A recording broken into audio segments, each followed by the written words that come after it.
오늘도 수많은 사람들의 이름을 읽어내었습니다. 1장부터 9장까지 이어지는 역대기의 족보의 전반적인 내용들이나 윤곽들은 어제 제가 수요 저녁 기도회 때 말씀을 전했는데 다시 한번 그 방송을 통해서 유튜브 통해서 확인하시면 도움이 되실 것 같습니다. 오늘 우리가 읽은 이 7장과 8장에는 어떤 족보들이 나오느냐, 요단 서편에 살고 있는 북이스라엘 10지파에 대한 이야기가 나타나고 있습니다. 정확하게 말하면은 8지파가 맞겠죠? 더 정확하게 말하면 7지파 반입니다. 왜냐하면 2지파 반은 요단 동편에서 살고 있었기 때문이고, 요단 동편에 살고 있었던 그 지파 사람들은 이제 이미 소개되었기 때문에 이제 요단 서편에 있는 8지파, 7지파 반의 이제 족보가 나타나 있죠. 그런데 오늘 이 족보를 쭉 살펴보면 이상한 게 몇 가지가 나타나는데, 첫 번째는 뭐냐면은 여기에 살고 있었던 분명한 이스라엘의 자손들이 있는데 나타나지 않는 2지파가 있습니다. 수불론 지파, 그러니까 이스라엘 야곱의 아들이 12아들이잖아요. 그 아들들 중에 수불론과 단이 얘기가 없어요. 도대체 이것도 어떻게 된 건가? 그리고 이사갈의 이야기를 이제 보면 자손을 읽어보면 이것도 정확하게 모든 전체적인 계보가 확실치가 않습니다. 왜 이렇게 됐을까? 이제 학자들이 조사를 해봤더니 이게 자료가 없는 거예요. 왜냐면은 바벨론 끌려가서 70년 살았죠. 돌아와서 한 100여 년 지났죠. 100여 년 더 넘죠. 그 사이에서 모든 실록 자료나 이런 걸 다 거의 소실되고 있었기 때문에 이 위에 북이스라엘의 요단 서편에 살고 있었던 8지파에 대한 이 족보의 정보가 아무리 끌어모아도 정확치가 않아서 이들의 내용들은 나타나지 않았다. 이렇게 됩니다. 두 번째로 또 신기한 게 뭐냐면요. 6절에 보면은 7장 6절에 베냐민의 아들들은 하고 나옵니다. 그런데 신기한 거는 또 8장 1절에 보니까 베냐민이 낳은 자는 하고 나옵니다. 베냐민은 특혜죠. 두 군데에 걸쳐갖고 가르쳐 줍니다. 왜 이럴까? 요거는 이제 해석하기가 조금 쉬운데요. 그 당시에 베냐민의 위치가 어디냐면은 바로 이제 그 유다 지파 위쪽이었거든요. 근데 그 유다 지파가 나중에 남유대로 나눠졌을 때 유다 왕국을 쫓아간 베냐민 지파가 있고 북이스라엘을 쫓아간 또 베냐민 지파가 있습니다. 그래서 그게 두 개로 쪼개져요. 그래서 앞쪽에 나오는 7장에 나오는 베냐민 자손은 북이스라엘, 북왕국에 소속된 베냐민 자손을 뜻하고요. 그리고 8장부터 나오는 베냐민 자손들, 아들들은 바로 남왕국, 남유대 왕국과 함께한 그 베냐민 지파를 뜻합니다. 우리로 따지자면 강원도 생각하시면 되겠습니다. 아시죠? 강원도가 이렇게 남북으로 쪼개졌잖아요. 그거 생각하면 딱 맞습니다. 자, 그런데 오늘 이 족보를 우리가 읽으면서 한 가지 유념을 해야 될 게 있습니다. 오늘 이사갈 딱 보세요. 뭐라고 나냐면 끝에가 5절에 이런 얘기 나옵니다. 보시죠. 모든 종족은 다 용감한 뭐라고 나오죠? 5절에 장사라라고 합니다. 그래서 전체를 계수하니까 87,000명이었다. 이야, 이사갈 대단하네. 장사가 그냥 보통 장사가 아니고 다 완전히 파워가 넘치는 잘 싸웠나 봐. 그리고 나서 6절에 보니까 7장 6절에요. 베냐민 아들을 쭉 얘기하면서 11절에도 이런 얘기 나옵니다. 모두 그 집의 우두머리요 큰 용사라. 그리고 능히 출전할 만한 자가 17,200명이다. 야, 이 베냐민 지파, 특별히 베냐민 지파는 양손잡이에요. 양손을 잘 쓰게 어떻게 썼는지 모르겠지만 쌍칼을 썼을까요? 하여튼 기록은 안 나왔지만 양손잡이로 나왔는데 이 베냐민 지파도 이렇게 용사도 있고 리더도 있고 이렇게 나옵니다. 그리고 이런 얘기는 납달리를 제외하고 므낫세도 나오고 계속 다 나옵니다. 그리고는 흥미로운 게 이 용사와 리더에 대한 이야기를 하고 있는데 재밌는 거는 이들은 과연 어떻게 됐을까요? 이렇게 용맹하고 이렇게 막 용사 쌓을 사람들이 많고 흔적도 없이 사라졌습니다. 특별히 이 역대기를 쓰고 있었던 이 시대에 기원전 한 4세기, 5세기 경에는 북이스라엘 지역에는 말로 혼혈의 민족들이 살고 있었었는데 자기가 누구의 아버지의 누구의 손자인지를 전혀 모르는 말 그대로 섞여 있는 사람들이었어요. 그래서 사실은 이제 이 이사갈부터 시작이 돼서 아셀까지 이루어지는 이 북이스라엘 8지파의 족보는 죽은 계보입니다. 죽은 계보. 안타깝지요. 근데 이 죽은 계보를 지금 남왕국의 후손들이, 유다 후손들이 어떻게든 자료를 찾아갖고 이 족보를 외우고 있다. 자, 그러면 질문을 해보겠습니다. 이 사람들은 왜 흔적도 없이 사라졌을까요? 하나님께서 이스라엘을 축복을 하시고 이스라엘의 12지파를 하나님께서 하나님의 나라로 삼아 주셨는데 그러면 최소한 반타작이라도 해야지. 아예 10지파가 다 사라져요. 심지어는 한때 이스라엘을 호령했던 그 에브라임 지파는 어느 지파냐면 여수아의 자손들입니다. 없어요. 지금 어디에도 물론 DNA를 뭐 찾을 수 있는지 모르겠지만 세계를 다 뒤져봐도 이 사람들의 흔적은 남아 있지 않습니다. 왜 이러느냐? 구체적인 이유를 살펴보면은 이 북이스라엘 왕국이 아수르의 침략을 당합니다. 아수르의 침략을 당해서 아수르가 어떻게 하느냐? 이 나라를 북왕국을 초토화시켜요. 그리고 여기에 있던 사람들을 다 끌고 갑니다. 그리고 대부분을 다 끌고 가서 사방팔방으로 다 피를 섞어버려요. 그리고는 다른 이방 민족을 데려다가 다시 그 북이스라엘 지역에 정착하게 만들어서 거기서 또 통혼을 시키고 피를 다 섞어버립니다. 그래놓으니 이제 말 그대로 누구 애비 누구 애미 없어요. 이게 뭐 엉망진창이 돼버린 거죠. 그러니까 아수르의 혼혈 정책 때문에 이스라엘이 멸망을 당하고 나서 북이스라엘 멸망 당하고 나서 어쩔 수 없이 이러한 족보가 사라지는 말 그대로 자손들이 세계 곳곳에 흩어져서 이제는 더 이상 그 이름을 찾을 수가 없는 그러한 사멸된 족보가 됐다. 자, 그러면은 우리가 이런 것을 살펴보면 야, 역시 힘이 있어야 돼. 사람은 힘이 있어야 버티지. 뭐 이런 생각을 해보게 됩니다. 진짜 그럴까요? 흥미로운 건 요시아 시대 때의 이야기인데요. 요시아 시대 때 요시아가 큰 맘 먹고 하나님 앞에 절기를 크게 지킵니다. 그래서 하나님이 기뻐하시는 이 절기를 지키면서 야, 우리만 이럴 게 아니라 저기 북이스라엘 지역에 가면은 아직도 그나마 좀 남아있는 애들이 좀 있을 텐데 걔네들도 우리 다 오게 만들어서 우리 하나님 앞에 예배를 드리고 하나님 앞에 우리 영광을 돌리자. 그래서 이 한마디로 이 택배를 보낸 거죠. 다 택배를 보내서 야, 이번에 우리가 이렇게 하나님 앞에 우리 예배를 같이 드리려고 하는데 절기를 지키려고 하는데 홈커밍 데이를 한 거예요. 다 우리 모여서 우리 이렇게 기쁘게 하자. 자, 질문. 왔을까요? 안 왔을까요? 안 왔습니다. 그러면은 우리는 여기서 되게 중요한 거를 보게 돼요.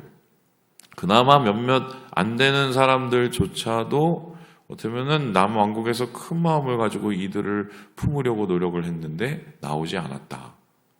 뭐 심사가 뭐 꼬여 있어서 그런지 모르겠지만 그렇다면은 단순히 아수르가 침략을 해서 뭐 통혼 정책을 하고 피를 다 섞고 이래서 이 족보가 사라진 게 아니라는 것을 알게 됩니다. 하나님께서 그것도 허락하신 마지막에 쳐버리고 심판이지 이미 그들에게는 이들의 족보가 사라질 수밖에 없는 이유가 있었습니다. 그 이유가 뭘까요? 세상하고 똑같았기 때문입니다. 이방인들하고 다를 게 하나도 없었기 때문입니다. 여러분 제가 레바논에 갔었을 때 꼭 가보고 싶었던 지역이 있었는데 이제 그 지역이 이제 어디였냐면은 두로 시돈이었습니다. 그래서 거기에 가려고 마음을 먹고 이제 준비를 다 했었었는데 그때 이제 소위 말해서 그쪽에 뭐 전쟁이 막 그치지 않고 막 이래갖고 결국은 못 가게 됐어요. 근데 제가 왜 거기를 가게 됐냐? 근데 실제적으로 선교사님 얘기를 들어보니까 가면 아직 뭐 남아있는 게 거의 없다고는 얘기를 하시더라고요. 이유가 거기가 굉장히 중요한 지역인 게 바알의 본산지이기 때문입니다. 원래 이스라엘 백성들은 바알을 섬기지 않았어요. 거기에는 뭐 잡족의 신이 있었긴 하지만 바알은 외부에서 수입된 신이었습니다. 그럼 이제 바알이 이제 어디서 수입이 됐느냐? 해양 민족이었던 이제 페니키아 민족, ABC 만든 알파벳 만드는 그 민족에 의해서 이제 넘어오게 된 건데 그 민족들도 페니키아도 어디에서 뭐 이제 가지고 온 거겠죠. 그래서 이 바알의 전설을 보면은 어디까지 올라가면 북유럽에 오딘이라는 애가 있어요. 여러분 그 마블 영화 보시면은 그 옛날 뭐 토르 뭐 이런 거 아십니까? 토르 아버지가 오딘인데 그게 쉽게 설명하면 슈퍼맨 뭐 이런 게 아니라 그 신화예요. 그런데 그 토르 오딘 아들 토르가 어떤 신이냐? 천둥신입니다. 그때 망치 들고 막 돌아다니잖아요. 근데 그 천둥신이 원래는 망치를 든 게 아니고 어쨌든 뭐 이렇게 막 그 뭐죠? 뭐 번개 들고 있는데 얘가 바다를 타고 넘어와서 그러니까 바이킹 신이죠. 타고 넘어와서 어떻게 보면은 이 두로와 시돈까지 이주해 오고 두로와 시돈에서 이스라엘로 넘어온 거예요. 그러면 두로와 시돈에서 이스라엘로 넘어올 때 가장 결정적인 일을 한 사람이 누구냐? 그러니까 바알의 전도사. 누굴까요? 바알 선교사? 여러분 잘 아시는 여잔데요. 예, 이세벨입니다. 이세벨이 일종의 가스라이팅의 원조죠. 그래서 남편을 마음대로 손에 넣고 주물럭거리는 여자였는데 이 여자가 어디 공주냐면 두로의 공주입니다. 그러니까 거기서 열심히 바알을 섬기다가 바알을 모시고 북이스라엘에 온 거예요. 그래서 거기서 신전을 만들고 뿐만 아니라 전국 방방곳곳에 바알을 섬기는 산당을 다 전파를 합니다. 그리고는 어떻게 되느냐? 모든 북이스라엘 전체가 완전히 그냥 바알 소굴이 돼버려요. 그러면은 바알 소굴이 됐다는 것은 어떤 의미인가? 도대체 바알을 어떻게 섬겼을까요? 바알을 이들이 섬겼던 이유가 뭐냐면 바알이 천둥신이기 때문에 천둥도 치면 비바람이 오잖아요. 근데 이스라엘에선 되게 농사를 지을 때 중요한 게 뭐냐면은 비가 와야 되거든요. 그럼 우리가 바알한테 얘기를 해갖고 비를 내려달라고 우리가 부탁을 하면 비를 내려줄 거야. 그래서 바알은 비하고 깊은 관련이 있었습니다. 그런데 바알한테 가갖고 비를 내려주세요 하면은 바알이 비를 내려주는 게 아닙니다. 바알을 자극해야 돼요. 그러면은 바알에게 비를 내려달라고 자극을 어떻게 하느냐? 섹스예요. 그래서 바알 신전에 가면 뭐가 있었었냐면은 소위 말해서 창녀들이 있었습니다. 신전 창녀들이. 그래서 앞에다 헌금하고 헌금이 아니라 거의 매음하기 위한 돈이죠. 돈을 내고 방에 들어가서 자극을 하기 위해서 그게 일종의 종교행위였어요.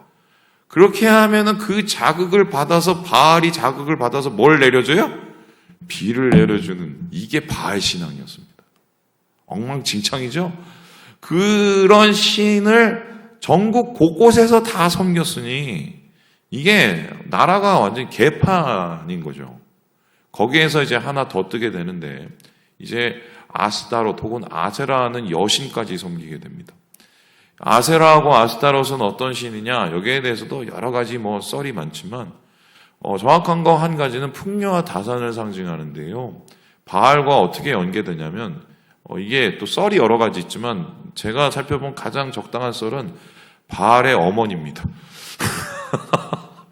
그러니까 근친상간이 웃겨요. 진짜 이게 골 때리는데 이런 일들이 그대로 다 이루어지고 바알 섬겨, 아세라 섬겨, 아스다로 섬겨 나라가 개판이 되니 소위 말해서 하나님이 세운 율법이 있겠어요? 도덕이 있겠어요? 하나님이 말씀하시는 하나님의 뜻이 있겠어요?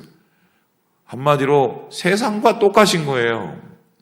그럼 세상과 똑같은 상황에서 그냥 혈연만 내가 이래봐도 말이야 이스라엘 자손이야 말이야. 우리 아버지가 우리 아버지 올라가면은 내가 그냥 여호수아 이쪽 계보야.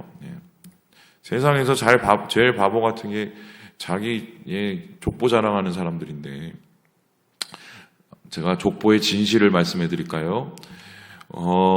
조선시대 초기까지 우리나라 민족 중에 자기 성을 가진 사람은 20%도 안 됩니다. 그럼 여기에서 한 20%를 제외하고는 다 우린 뭐였어요? 그냥 노비 아니면 상민 출신이었습니다. 그러면은 우리가 언제 성을 갖게 되었느냐? 대개 한 50% 정도의 성은요, 조선 후기, 임진왜란 후기에 소위 말해서 족보를 팔기를 시작했거든요. 그러면서 성을 갖게 된 경우가 되게 많아요. 사실은 족보 자랑하지 마세요. 다 우리 섞인 거예요, 사실은. 그래 놓니 하나님 입장에서는 이게 의미가 없는 거예요. 그래서 이 이스라엘 백성들을 정신 차리려고 몇 번을 하죠. 말로만 이스라엘 자손 이루지 말고 하나님의 백성 이루지 말고 진짜 니네가 하나님의 백성 다 와야지 이렇게 말씀을 했어요. 그런데 이 사람들이 말을 들었을까요? 안 들었을까요? 죽도록 안 듣죠. 그러니 하나님께서 그냥 다스리신 겁니다. 어차피 세상과 똑같으니 세상으로 다 흩어버린 거예요. 자, 그러면 이 사라진 족보를 보면서 이 역대기의 기자들은 혹은 이거를 읽는 독자들에게 무엇을 얘기하고 싶었을까? 우리도 이럴 수 있다는 거예요. 우리도 이럴 수 있다는 거예요. 이게 굉장히 각성을 시킨 게 뭐냐면은 귀환한 유대인들이 자꾸 힘드니까 그 지역에 있는 여러 사람들하고 피를 섞거든요. 먹을 걸 막 갖다 주고 도와주고 막 이러니까. 그러면서 이스라엘 공동체가 엉망진창이 돼 가는데 그걸 이제 막은 게 에스라고 느헤미야죠. 지금 이런 일들도 우리에게 동일하게 일어나고 우리가 세상과 똑같으면 여기 7장에 나온 이 족보, 사라진 족보 이게 우리의 이야기일 수도 있어. 이 얘기를 하고 싶은 거죠. 자, 그러면 이 이야기는 역대기 독자에게서 끝났을까요? 저는 오늘 한국교회에게도 혹은 우리 한국 교인들에게도 똑같다고 생각을 합니다. 이 교회를 봐, 교회라고 이거 얼마나 하나님 안에서 은혜롭게 세웠어. 어떤 교회는 제가 이제 종로에 나갔는데 광화문에 건축비가 진짜 어마어마하더만요. 그냥 몇백억. 입 벌어지고 보니까 우린 벽돌인데 거기는 어디 이태리산인지 대리석을 갖다 붙여놓고 바닥이 쫙쫙 미끄러져요. 예, 얼마나 좋은지. 제가 딱 보고 이 돈이면 이런 생각을 했는데 그러면서 그 교회의 역사를 쫙 이렇게 그래서 역사관이 있어요. 교회 역사관이. 여기서 보고 그래. 그런 생각이 들었습니다. 역사는 그렇게 걸었는데 정신 못 차리면 세상하고 똑같으면 어떻게 되느냐? 독일, 영국 공통점이 뭔지 아닙니까? 거기 되게 오래된 성당이 있어요. 교회당, 예배당이죠. 거기는 한 400년 되면 기본적으로 그거는 신관이에요. 신관. 그냥 새로운 건물이에요. 기본적으로 한 500년 이런 건물들인데 지금 그 건물들 중에 많은 경우가 뭘로 팔리고 있는지 아세요? 카페. 그나마 그건 감사한 거예요. 맥주 파는 펍, 술집, 클럽. 운영이 안 되니까. 세상하고 똑같아지면서 교회에 하나님께서 심판을 내리신 거죠. 어떻게 보면. 말씀을 마칩니다. 우리 사랑하는 여러분, 이 족보들을 보면서 우리가 정신을 단디 차려야 되겠습니다. 그래서 주님 안에서 거룩을 지켜면서 우리 마음의 거룩의 계보를 오늘도 이루어내시는 우리 사랑하는 형제 자매들 되시길 주님의 이름으로 축원합니다.